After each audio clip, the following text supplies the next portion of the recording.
जय राम जय जय राम। श्री राम जय राम जय जय राम। श्री राम जय राम जय जय राम। श्री राम जय राम जय जय राम। राम राम कही जय जमुहाई, तिन्हि न पाप पुंज समुहाई। यह तो राम लाई उर लीना, कुल समेत जग पावन कीन्हा। श्री राम जय राम जय जय राम। श्री राम जय राम जय जय राम। श्री राम जय राम जय जय राम।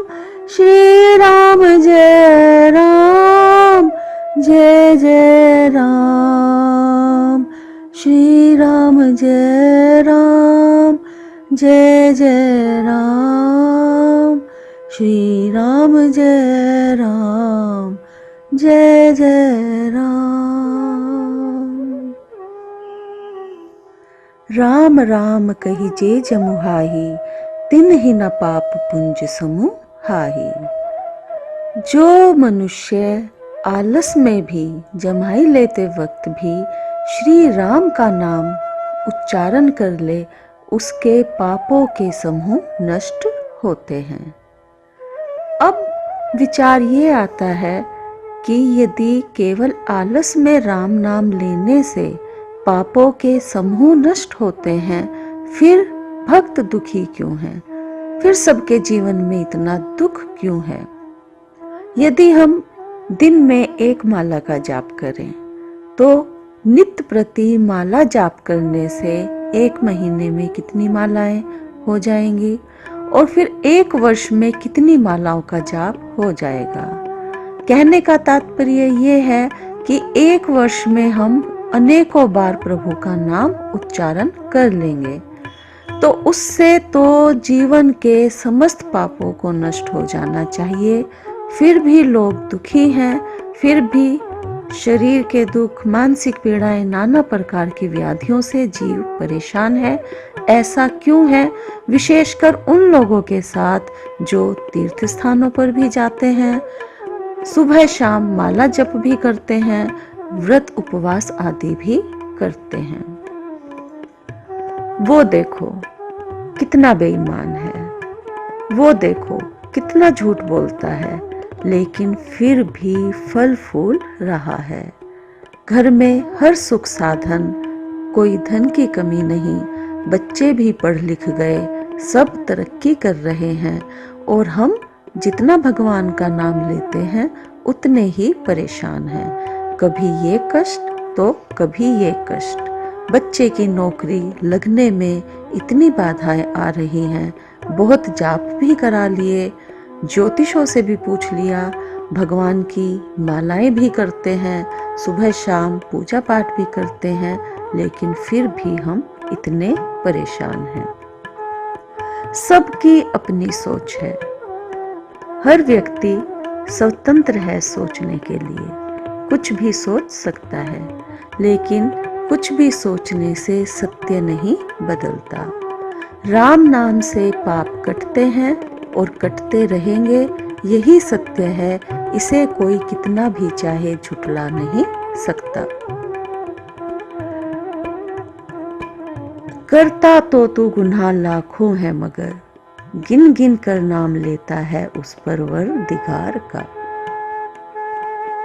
हम भगवान का नाम गिन गिन कर लेते हैं कि हमने 1 माला का जप कर लिया, या फिर 4 माला का जाप कर लिया, या फिर इतने व्रत उपवास कर लिए, लेकिन हम अपने पापों की गिनती नहीं करते, ना उसका कोई हिसाब किताब रखते हैं।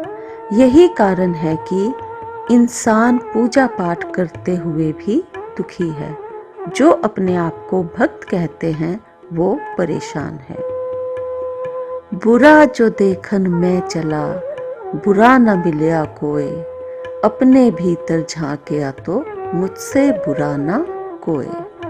हम सदैव दूसरों के सुखों को, दूसरों के अपराधों को देखते हैं और अपने अवगुणों को, अपने दोषों को नजरअंदाज करते हैं। हम हमेशा सोचते हैं कि हम जो स्वयं में कर रहे हैं वो बिल्कुल ठीक है, वो बिल्कुल उचित है, जबकि ऐसा नहीं है। जीव के दुख का कारण है कि वो जितने पुण्य करता है, जितनी बार प्रभु का नाम लेता है, उससे कई गुना पाप करता है। जीवन में अनेकों छोटे बड़े पाप हैं, लेकिन मनुष्य सोचता है किसी का खून करना, किसी को आघात पहुंचाना, बड़ी बड़ी चोरियां करना और किसी का कत्ल करना ही ये अपराध है।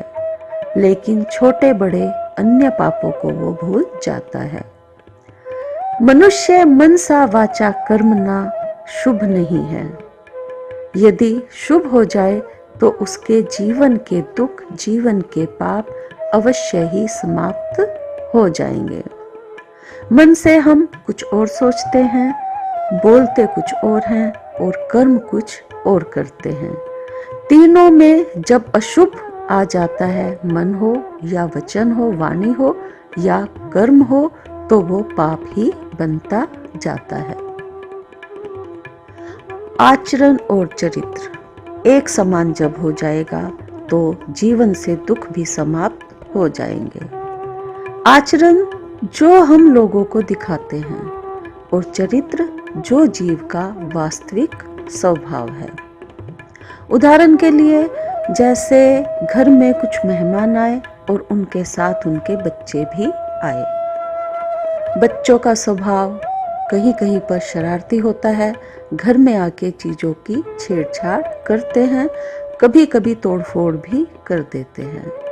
तो जिसके घर में वो बच्चे, वो मेहमान आए हैं, उस समय क्या कहेगा?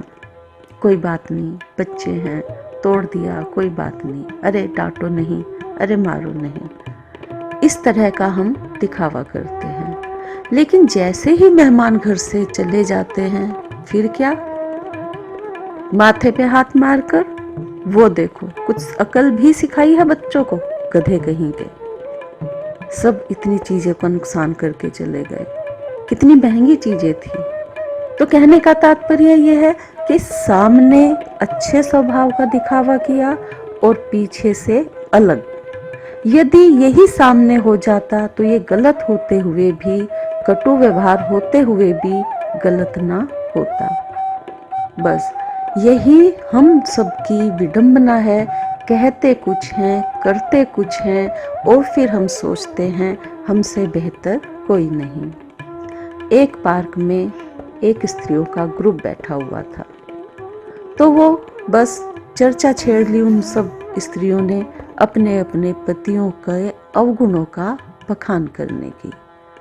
मेरा पति ऐसा है, मेरा पति वैसा है। बराबर की, बिल्कुल बराबर में बैठी कुछ स्त्रियां आपस में उनकी बातों को सुन रही थी। तब एक स्त्री बोली, देखो पता नहीं स्त्रियां अपने पति की बुराई कैसे कर लेती हैं। मेरा पति एकदम काला, जैसे उल्टा तवा, लेकिन मजाल है मैंने कभी शिकायत की हो। खर्राटे तो इतनी जोर से लेता है कि रात भर नींद नहीं आए। मन तो करता है उसकी नाक में मिट्टी का तेल डाल के माचिस की तिल्ली लगा दूं। खुद सोए न, खुद तो सोता और दूसरों को सोने नहीं देता।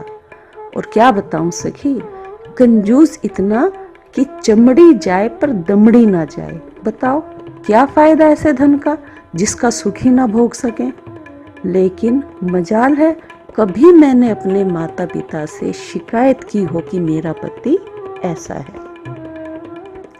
अब आप ही बताइए क्या कहा और क्या सोचा अपने आप में कि मैं बहुत अच्छी हूँ, लेकिन सब बुरा बुरा अपने पति के लिए कह भी दिया और दूसरों को बता भी दिया। लेकिन उसके बाद भी कि मैं बहुत अच्छी हूँ, मैंने किसी से शिकायत नहीं की। मनसा वाचा कर्मणा, जब जीव शुभ ही शुभ करता है तो वो पुण्य अर्जित करता है, लेकिन कहने के लिए कुछ और, दिखावे के लिए कुछ और, तब ये सब हमारे पाप बनते जाते हैं। इसके अतिरिक्त छोटे छोटे जीवों की हत्या, जैसे पैरों के नीचे जब हम चलते हैं देखभाल कर नहीं चलते, जीवित छोटी मोटी चींटी, कीड़े मकोड़े पैरों के नीचे आके मर जाते हैं। क्यों? क्योंकि हमें उनकी जान से कोई लेना देना नहीं है। बात यदि मच्छरों की करें तो इंसान मच्छरों को भी मारता है और फिर उसको लगता है कि हम इन्हें नहीं मारेंगे तो ये हमें काटेगा, हमें मलेरिया, हमें डेंगू, पता नहीं क्या क्या बीमारियां लग जाएंगी। लेकिन इसका उपाय दूसरा भी तो है। क्या?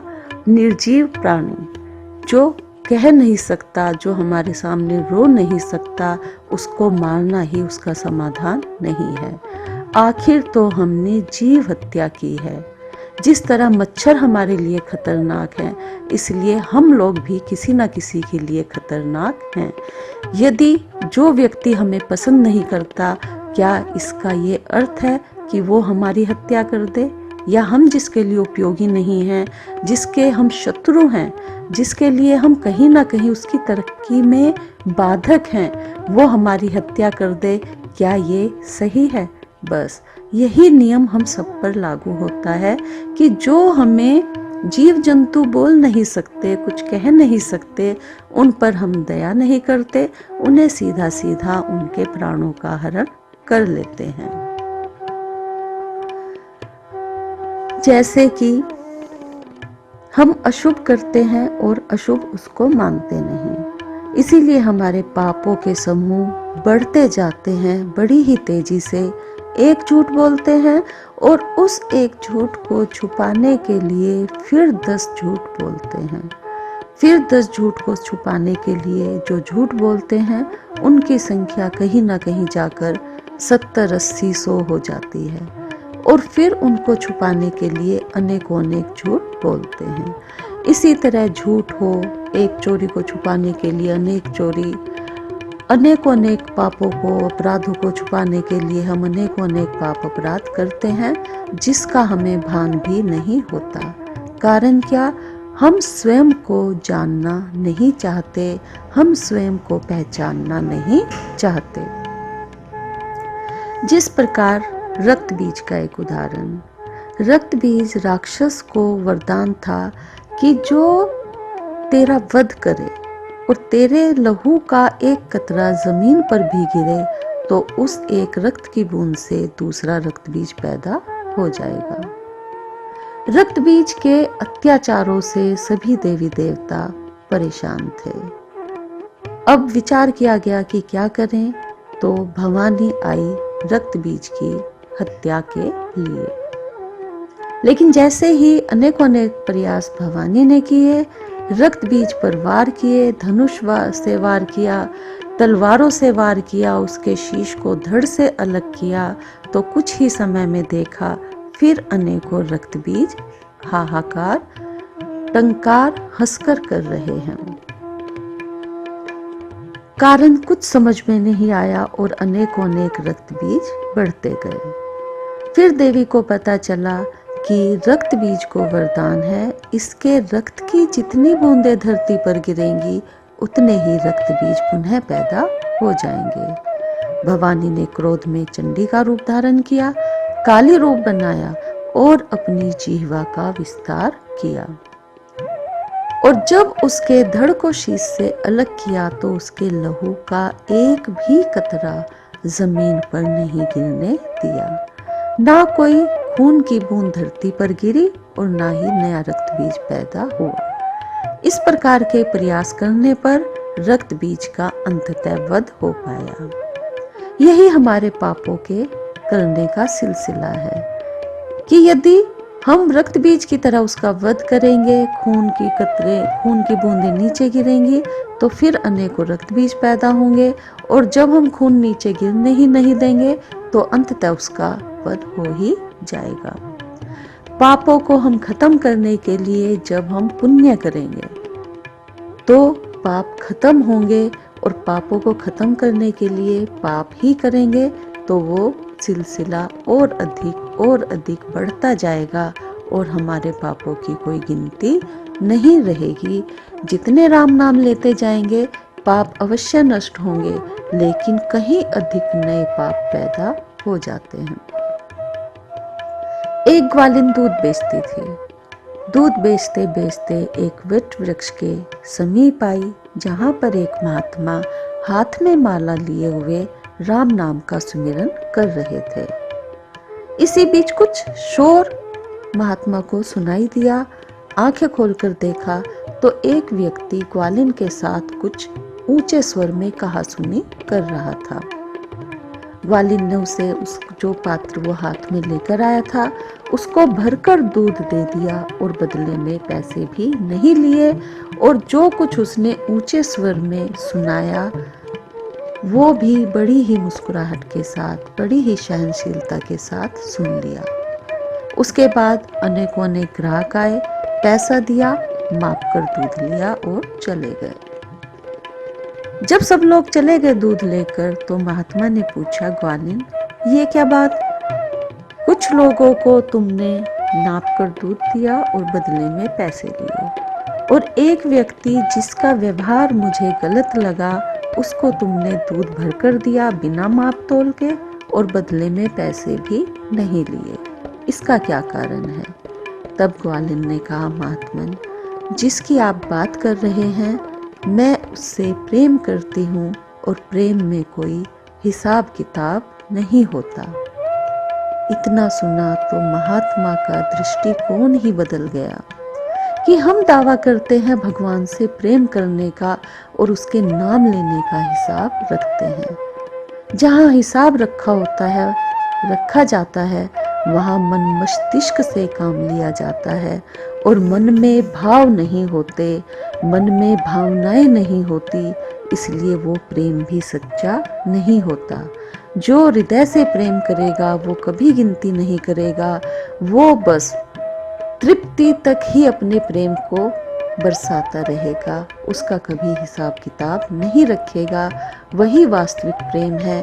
यही प्रेम परमात्मा से करने पर हमें परमात्मा की प्राप्ति होती है, और इसी प्रकार प्रेम करने पर मनुष्य के साथ जब हम प्रेम करते हैं तो हम इंसान बन जाते हैं, और जब हम इंसान बन जाते हैं, मानवता का प्रादुर्भाव हम में हो जाता है, तो हम दोषों को भी, अवगुणों को भी मार देते हैं, और सबके साथ बड़े ही सद्व्यवहार के साथ हम पेश आते हैं, सबका भला सोचते हैं, सबके हित की बात सोचते हैं, और पाप खाता खत्म होने लगता है, पुण्य खाता बढ़ने लगता है।